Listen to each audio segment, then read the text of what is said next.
Hello, class, and welcome to our video review of the nothing to hide argument. I think this is a good essay for all of us to include, a good document, I should say, because it's a chapter from his book, but it did start as an essay, as you're about to see. Um, uh, I think this is a good selection for all of us to think about consulting as a source for essay three, because the argument revolving around surveillance as a violation of privacy stems from the, well, what have you got to hide?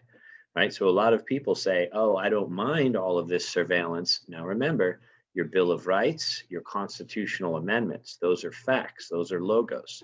So if the surveillance, whether it's telephone, email, social media, um, text message, videotaping, if that surveillance, right, is violating your rights to privacy, should it matter that you have nothing to hide? So I think he does a really good job of kind of bringing up this immediate counter argument and recognizing the merits, the logistics of how um, this argument relates to the subject of both privacy and the invasion of privacy by surveillance. So when you Google the nothing to hide argument, right, his document, My Essay's 10th Anniversary, comes up, right? And there's the author right there from techprivacy.com. So you could use this as a source. I'll put a link to it. And then there's also a link to his essay that he wrote 10 years ago. In 2007, I've got nothing to, well, so now it's 13 years ago. I've got nothing to hide and other misunderstandings of privacy. And I brought that PDF up, so we'll go over that together while we're watching the video. And as you can see, um, he begins right with the notion, I've got nothing to hide, is what people declare, right? In response to government surveillance or massive data gathering. Okay, so this is a counter argument that I think everybody um, should address in this essay if you're going to look at the relationship between privacy and surveillance with that notion of I've got nothing to hide in mind. Um, the only people who should worry are those who are doing something immoral or illegal. Um, Interesting point. The nothing to hide argument is ubiquitous, meaning it's everywhere. This is why I wrote an essay about it 10 years ago, and it was for a law review. So again, it's related to laws, it's related to privacy rights. It was a short law review piece, one that I thought would be read by only a few people, but to my surprise, this essay resonated with many people and received an unusually high number of downloads for a law review essay. I later expanded the ideas in the essay into a book, Nothing to Hide, The False Trade-off Between Privacy and Security. So notice how his essay starts by cluing us in to the subject and the topic, this notion I've got nothing to hide, that people are saying it's only immoral or illegal. Then, right, he presents his claim, and then he uses an anecdote, right, to develop the introductory paragraphs. And as we always want to think about using an anecdote in our paragraphs as well. Now, notice the title of his book, The False Trade-off Between Privacy and Security. So let's continue along. This is the 10-year anniversary of the piece. A lot has happened between then and now. Not too long ago, before, there were revelations of illegal NSA surveillance. A significant percentage of the public supported the NSA surveillance, and the nothing to hide argument was trotted out again and again. This was the climate in which I wrote the essay, right? Kairos, time and place, setting.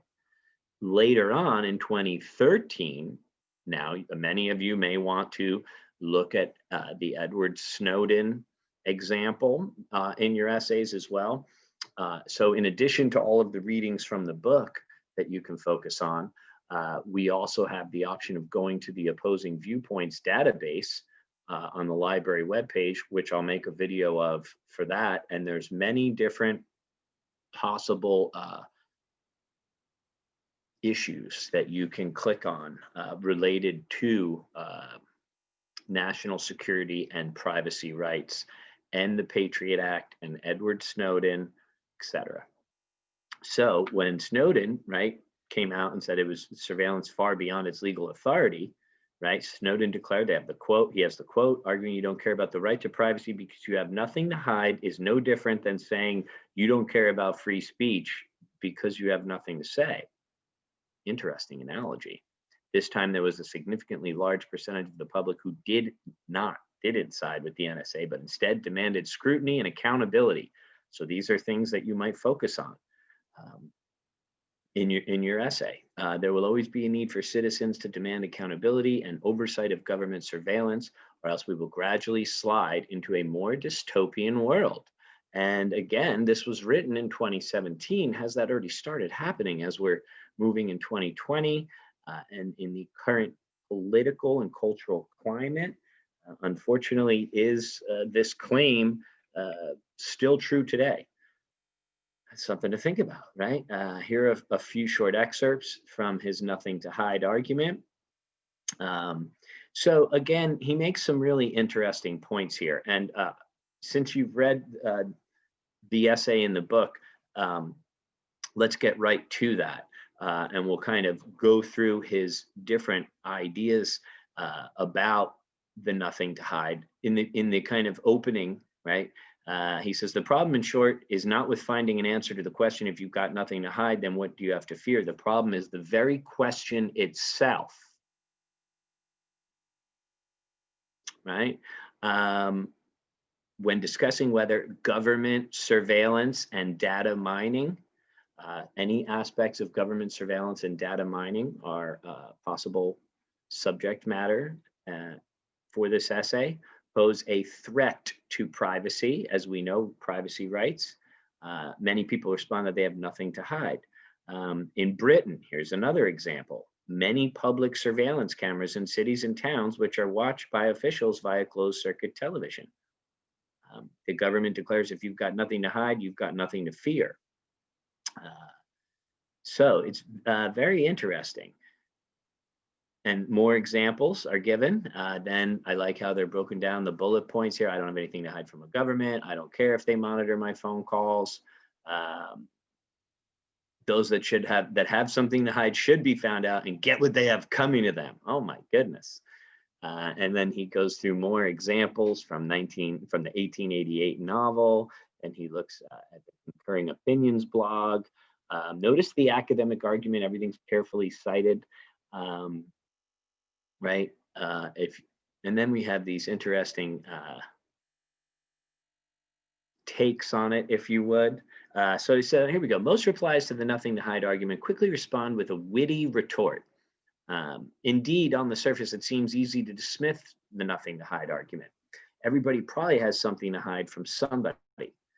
As the author declared, everyone is guilty of something or has something to conceal. All one has to do is look hard enough to find what it is. A crime can always be found. And you can see the interesting examples here.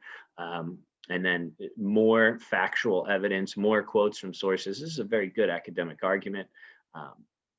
Such responses only attack the nothing to hide argument in its most extreme form, which is not particularly strong, right? Meaning that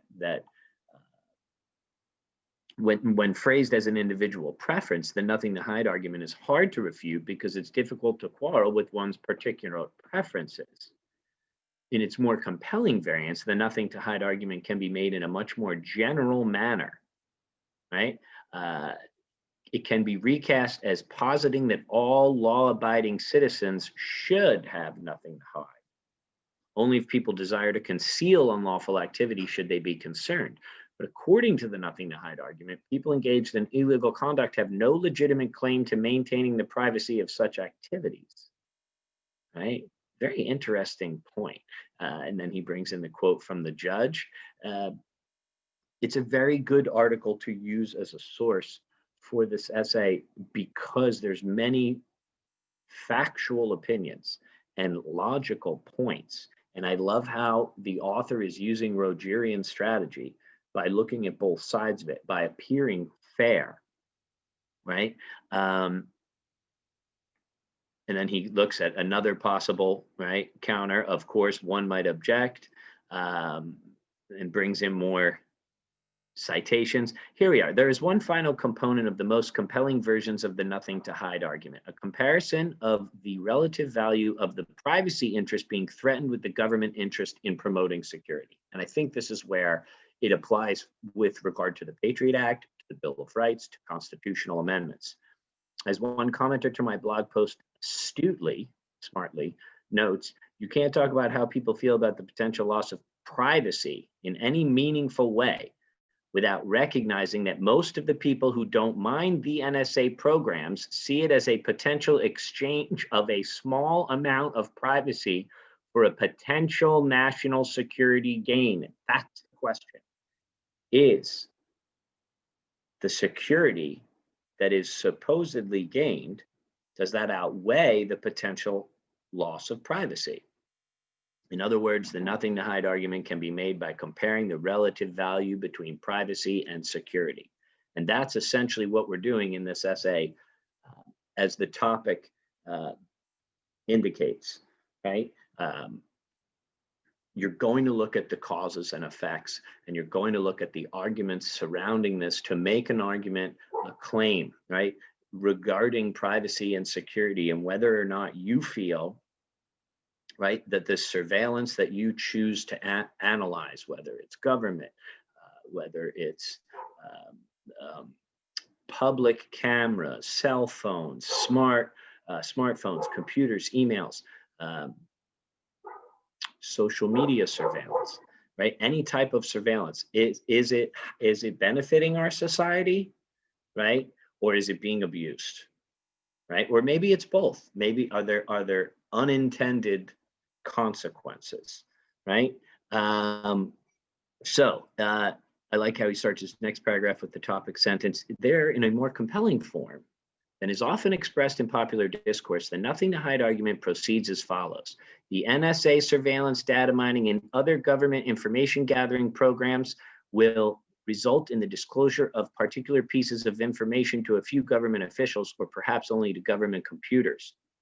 This very limited disclosure of the particular information involved is not likely to be threatening to the privacy of law-abiding citizens.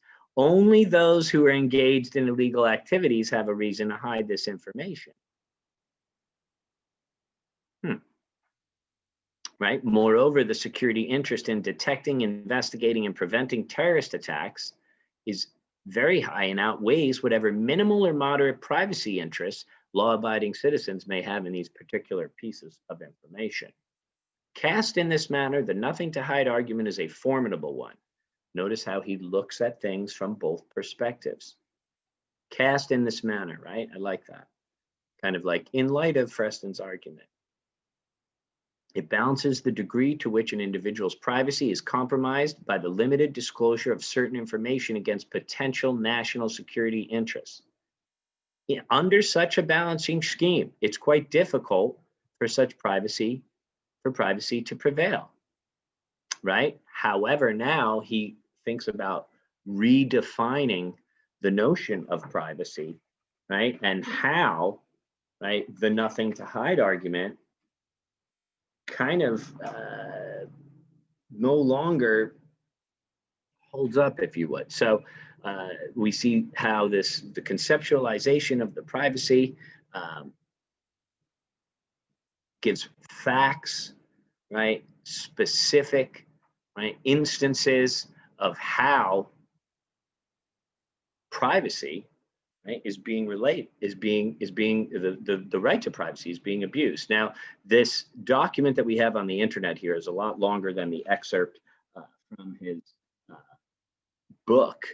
So let's go back to his article where he brings up his main ideas, because he kind of pieces together in the textbook here. It's only at 7 pages, whereas this is a 28-pager, but it does start with those initial paragraphs that we looked at. So at this point, now that we have a good understanding of how the nothing to hide argument is being constructed, let's kind of go back to his My Essays 10th anniversary. And let's hear it from the author himself, right? So there will always be a need for citizens to demand that accountability and oversight of government surveillance, or we will gladly slide into a more dystopian world. That is his claim, right? And as we look through the argument here and his excerpts specifically, right? But the problem with the nothing to hide argument is the underlying assumption that privacy is about hiding bad things, right? So is it, again, information people would likely want or not want to hide, but that really in some ways is a red herring, right? He gets back to the idea of NSA surveillance and data mining, specific ideas about the NSA program, right? And how it creates a power imbalance between the individuals and the government. These are all excellent objections to the nothing to hide argument. And as you know from reading the original document itself, we can see that his idea of approaching it from a Rogerian standpoint really is something that helps the argument seem, right, more digestible from both sides of it, because he appears fair, as opposed to just saying I'm right in a dogmatic, right, the notion of dogmatism and a logical fallacy that we want to avoid. So to what extent should the executive branch and an agency such as the NSA, which is relatively insulated from the political process and public accountability, have a significant power over citizens? The issue is not about whether the information gathered is something people want to hide, but rather about the power and the structure of government and the fact that they can gather that information in the first place. The issue, however, is not whether the NSA or other government agencies should be allowed to engage in particular forms of information gathering. Rather, it is what kinds of oversight and accountability we want in place when the government engages in searches and seizures. And again, I think this idea can also relate to information gathering on social media sites, to various policies or procedures such as doxing, things of that nature. So again, hopefully this is a possible source. Like I said, I'll put the links to both of these sources on this page where the video appears. I hope this was an informative video. And as always, let me know if you have any questions. Thanks for watching and listening.